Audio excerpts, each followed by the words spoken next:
It was nearing midnight, and Mena's mother paced outside her house in growing worry. Mena had not returned from fetching water. The lanterns lit up every corner as villagers joined in the search. "Mena! Mena!" her mother called, her voice echoing through the quiet night. The elders gathered, lanterns flickering, whispering to one another in concern. The young maidens searched the riverbank while the men checked the paths through the forest. "Where could she have gone? This is not like her," cried her mother, clasping her hands in desperation. The women patted her back, consoling her, but deep down, everyone felt the creeping fear that something terrible had happened. Hello, family. Before we continue, I want to take a moment to send some love and gratitude for your support. It means the world to us. Please don't forget to like, share, and subscribe for more intriguing tales. Let's continue. In the heart of Umu-Nze, traditions were the lifeblood of the community. Every family, young and old, honored the customs passed down from their ancestors. The villagers believed these customs connected them to their forefathers and brought blessings. From storytelling nights under the grand Iroko tree to vibrant harvest festivals, Umu-Nze's customs were sacred. Among these traditions, the most eagerly awaited event was the 4-year dance festival, celebrated with unmatched grandeur. This festival was more than just an occasion, it was the highlight of Umu-Nze's culture. For young girls, it was their chance to gain respect and perhaps even secure a future as the wife of the prince or another esteemed figure in the village. Mothers and grandmothers often began teaching the dances as soon as their daughters could walk, guiding them in rhythm, poise, and the significance of each movement. The anticipation began to build early in the year leading up to the festival, and whispers of which maiden might catch the eye of the prince were heard in every corner of the village. Mena, a young girl with an innate grace and quiet demeanor, was among the maidens preparing for this event. She was humble and shy, often choosing to practice alone in the quiet of her home where she felt at ease. Her mother would watch her practice, eyes brimming with pride. "My child, you move like the wind," her mother would say, sitting by the door with a gentle smile. "If the spirits are watching, they are pleased." Mena, embarrassed but joyful at her mother's praise, would sometimes ask, Do you think I'll be chosen, Mama?" "Dance with your heart, my child, and you will capture everyone's admiration," her mother would reply, her voice filled with warmth and encouragement. Mena practiced diligently, her heart full of hope. Outside, she heard the chatter about other maidens and their progress, but she remained focused, pouring her energy into each movement. Her dream was not merely to win the title, but to honor her mother, who had supported her every step of the way. With each graceful turn, she imagined herself on the festival stage, dancing under the moonlight, with the village's cheers surrounding her. As the festival approached, Mena's dedication only grew. Though she rarely practiced in public, a few people who had caught glimpses of her movement were astounded by her natural skill. They spoke about her with admiration, calling her a hidden gem, a maiden whose dance seemed to carry a piece of her soul. Mena and her childhood friend Nami were inseparable. They shared a bond so close that people often saw them as sisters.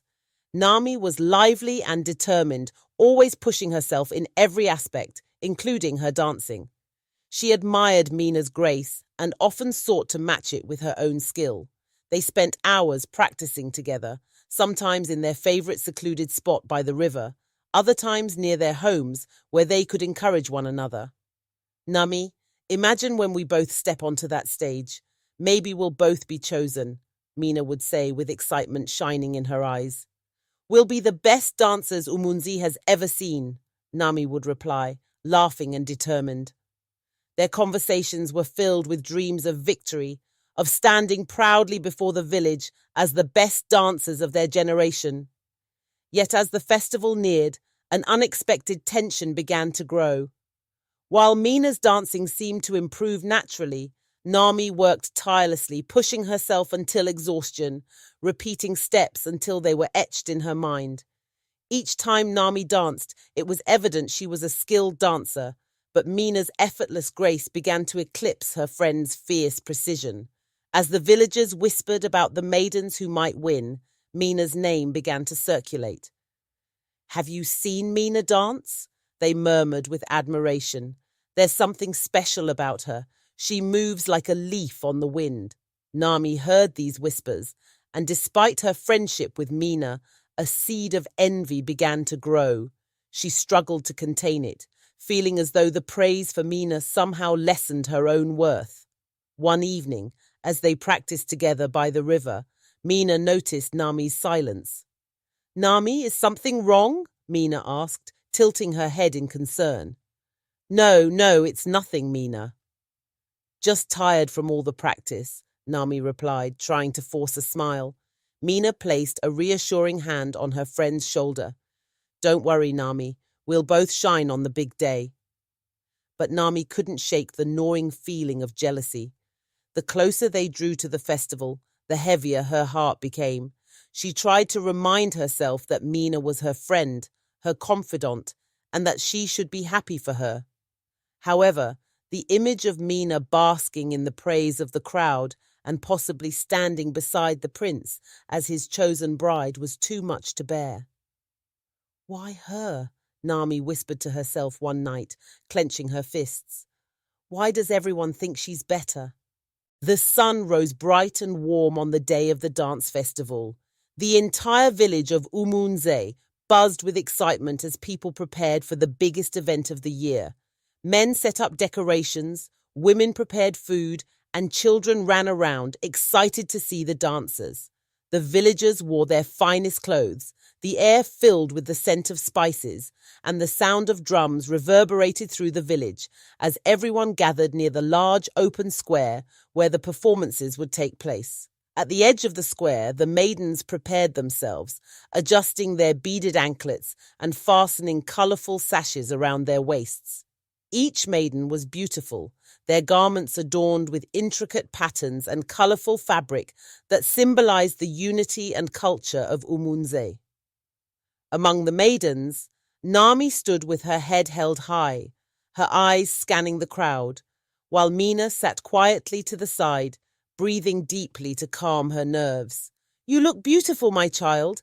Dance with your heart and the village will be captivated," Mena's mother whispered to Mena, holding her daughter's hands tightly. "Thank you, Mama," Mena replied with a shy smile, her heart pounding. She gazed out at the large crowd gathering around, feeling a mixture of excitement and apprehension. "I'll make you proud." One by one, the maidens took to the center of the square, each performing the dance they had spent years perfecting. The audience clapped, cheered, and sometimes even laughed as each maiden brought her own flair and charm to the stage. Then it was Nami's turn. She walked confidently into the center, her gaze determined and her steps precise. Her movements were bold, each spin and step calculated to impress. The crowd roared, clapping and cheering as she moved gracefully, proud of their daughter, who seemed to dance with the force of the wind. As Nami finished, she cast a quick glance at Mena, a glint of triumph in her eyes. The crowd applauded, some chanting her name, convinced they had just witnessed the festival's winner. But then, to everyone's surprise, another maiden stepped forward. It was Mena. With a soft, calm demeanor, she made her way into the center of the square. The crowd fell silent, watching the maiden who had mostly kept to herself. Mena closed her eyes, took a deep breath, and began her dance. Her movements were gentle yet powerful, each step like a whisper of the wind, flowing in perfect harmony with the rhythm of the drums. Her expression was serene, her body moving with a grace that seemed almost ethereal. She seemed to float across the ground, her face peaceful and filled with joy, as if she were dancing for something far greater than mere admiration. The crowd was transfixed. Mothers held their children close. Villagers leaned forward, mesmerized by her performance. Even Nami, watching from the side, felt a pang of awe, but it quickly turned to bitterness. When Mena finished, There was a moment of complete silence, and then the village erupted into applause. People stood clapping, cheering, and chanting her name. The prince himself rose from his seat, his eyes never leaving Mena. He had watched many girls dance that day, but Mena had captured his heart. "I have found my bride," the prince declared, his voice strong and clear, carrying over the cheers of the crowd. Mena, overwhelmed, looked around, a mixture of joy and disbelief on her face. Her mother wept with pride, her hands covering her mouth in amazement. But as Mena's gaze shifted to the side, she saw Nami standing still, her face unreadable, her eyes cold. After the festival, everything changed for Mena and Nami. Mena, now chosen as the prince's bride, became the talk of the village. Every girl wanted to befriend her, every mother admired her, and every man respected her. Invitations to dinners and gatherings poured in, and her once quiet life became filled with festivities and preparation for her future as the prince's wife. But Nami was nowhere to be seen. At first, Mena brushed it off, thinking her friend needed some time to process everything. However, days passed, and Nami continued to avoid her. When Mena went to Nami's home, she was told her friend was out helping her mother or working in the fields. But Mena knew something was wrong. The village's whispers only added to her worry. People murmured about Nami's jealousy, some saying it was obvious, others recalling how the two had once been inseparable. Nami's family noticed her change in mood, and her mother, sensing the bitterness, gently reminded her, "Nami, envy can destroy even the strongest of bonds," her mother cautioned, her voice soft but firm. "Mena is your friend. Be proud of her. Celebrate with her. The spirits frown upon jealousy." But Nami struggled to heed her mother's words. In her mind, she deserved to be the one admired, the one chosen. Her heart grew colder with each passing day, and she distanced herself from Mena, no longer able to face the friend who was now her rival. Their friendship, once full of laughter and dreams, was now weighed down by Nami's resentment. The bond they had shared began to fracture, the joy of their shared memories slipping away into shadows of rivalry and jealousy. Finally, one day, as Mena was heading to the stream to fetch water, she spotted Nami walking down the path. Mena hurried up to her, her heart pounding, hoping to mend whatever rift had formed between them. "Nami, please wait," Mena called, rushing to her friend's side. Nami stopped but didn't turn around. She stood stiffly, her eyes fixed on the ground. "Nami, why have you been avoiding me? Have I done something to hurt you?" Mena asked, her voice soft, filled with concern. Nami let out a hollow laugh, finally turning to face Mena. "Hurt me? How could you hurt me, Mena?" she replied, bitterness lacing her voice. "You have everything you ever wanted. You have the prince, the praise of the village, the life every maiden dreams of. But Nami, I didn't mean to take anything from you," Mena said, her eyes welling with tears. "You're my friend. I thought you'd be happy for me." "Happy?" Nami's voice grew sharp, her face contorted in anger. "Do you know how hard I worked, how many hours I practiced? I wanted this too, Mena, but you took it all." Mena was speechless, feeling her friend's pain, but confused by the sudden hostility. She reached out, trying to take Nami's hand, but Nami pulled away sharply. "Just leave me alone, Mena. Enjoy your new life.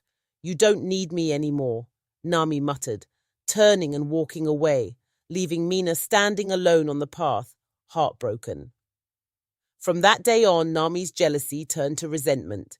The more she thought about it, the angrier she became, feeling as though her friend had stolen her destiny. And soon, that resentment turned into a dangerous desire for revenge. As the days passed, Nami's heart grew darker, consumed by envy. She would spend hours brooding, wondering how she could change her fate, how she could take back what she believed Mena had stolen from her. One night, as she lay awake, an idea began to form in her mind. It was risky, unthinkable even, but her jealousy had clouded her sense of right and wrong. Nami continued to keep her distance from Mena, harboring resentment and bitterness over the prince's choice. Every time she heard people speak of Mena with admiration or overheard her own parents praising her friend, she felt her anger deepen. Unsure of how to approach Mena, though she knew that someday she would make her move. One afternoon, after weeks of strained silence, Nami saw Mena walking alone through the village. She watched her from a distance, observing her friend's graceful steps and the cheerful greetings she exchanged with the villagers. Something within her snapped. She would need to act soon if she wanted any chance to regain her pride and stop Mena from becoming the prince's bride.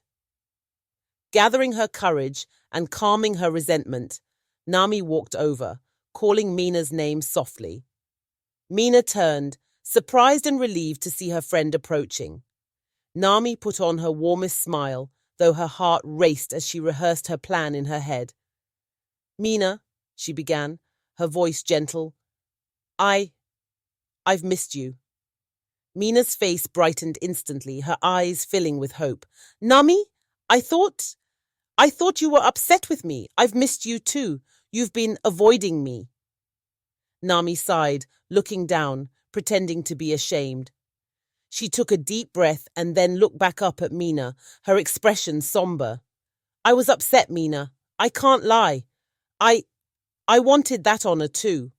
I wanted to be the one everyone cheered for, the one the prince admired." Mena reached out, placing a comforting hand on her friend's arm. "Oh, Nami, I understand, but you're still my best friend. We've been together through everything, and I would never want this to come between us." Nami nodded slowly, forcing her face into a look of regret. She lowered her gaze, letting a silence settle between them before speaking again. "I'm so sorry, Mena. I shouldn't have let my jealousy get in the way of our friendship. You deserve this honor. I was wrong." She paused, allowing her voice to falter slightly, pretending to struggle with the words. "Can you forgive me?" Mena's face softened with relief, and she pulled Nami into a warm embrace. "Of course, Nami. You're like a sister to me. Nothing could ever change that." They held each other for a moment, and when they pulled apart, Nami offered Mena a small, tentative smile. She sensed that Mena had completely trusted her once more, and she knew it was time to set the final part of her plan in motion. "Do you remember our secret spot near the forest?" Nami asked, her voice filled with forced nostalgia. "I was thinking about it recently. We used to go there after fetching water, just to talk about our dreams and laugh without anyone else around." Mena's eyes lit up, her face breaking into a smile. "Oh yes, I've missed those days too. It's been so long since we went there. We should go back." Nami nodded eagerly, carefully hiding her true intentions. "Yes, we should.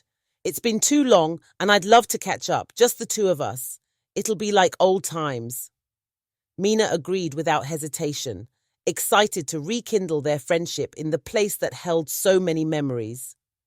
Little did she know that Nami's kind words and apparent reconciliation were nothing but a mask concealing her dark intentions. The next morning, the two friends met as planned, each carrying a pot to fetch water from the stream. They walked in companionable silence at first, with Mena occasionally pointing out familiar trees or flowers